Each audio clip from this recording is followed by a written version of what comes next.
Guys, let me go. Oh, clever, Harry. But not clever enough. Besides, we've got a better way. Guys, come on. I'm trying to get to Hogsmeade. We know.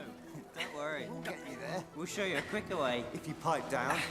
Oh, bless him. Let me go. Come on, guys. Don't. Now, Harry, come and join the big boys. In this task, our design brief was to make a children's storybook come alive through a creative model that incorporated two mechanical systems to ensure that either an element or a character from that story came alive. In our model, we have incorporated pneumatics to transport air and electrical circuits to initiate a light bulb. Discussing our design brief and mechanical systems that were available to us, we began our project with sessions of brainstorming our ideas to determine which building from Harry Potter we would potentially base our model off of.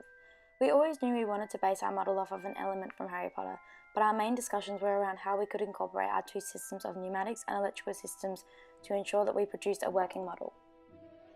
We decided that we would base our model off of the clock tower, as it was the building from Harry Potter that best suited the two mechanical systems that we had chosen earlier. After we had chosen the clock tower, we created two main sketches that displayed how we could include our systems of pneumatics and electrical circuits. Our first sketch displayed just the clock tower itself, that contained the pneumatic system to push the clock pendulum, which would then hit the electrical circuit, initiating the light behind the clock face.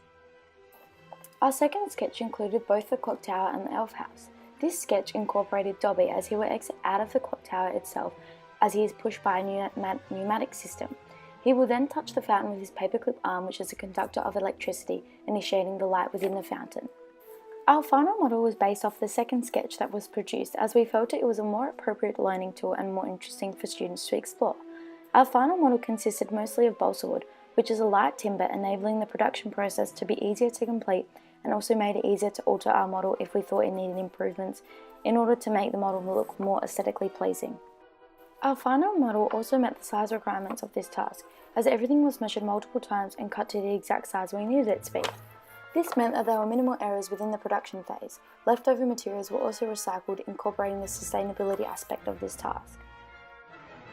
We as individuals worked to our strengths, which meant that James did most of the producing phase in terms of building and decorating our final model, and I did most of the formal side of the project, meaning the folio and the video. We felt as though this was the best outcome in terms of working together, as it enabled us to focus on one thing at a time, and then communicate with each other once we had finished, to make changes or improvements.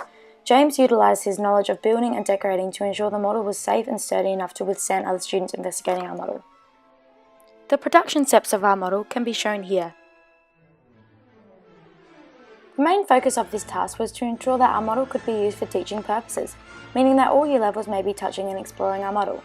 This allowed us to investigate and choose materials that were both strong and durable to ensure that this criteria was met. Our model creates an opportunity for both students and teachers to learn, as both systems are incorporated in different ways to ensure that Harry Potter books come alive. Concepts such as problem solving, investigating and comparing enabled us to produce the best possible working model we could achieve. This also allows teachers to take a transdisciplinary approach to this particular design and technologies task, and incorporate cross-curricular learning opportunities across subjects such as English, Maths and Science to build on students' learning experiences and skills. Our working model operates by pushing the pneumatic system, which will have a W figure on it. W will then be pushed into the electrical circuit to initiate it, which will then turn the light on. By using concepts from the Design and Technologies content descriptions of the Australian curriculum, we were able to build on our skills of investigating, planning, evaluating, developing and designing to ensure that we understood what the Australian curriculum asks of design and technology students today.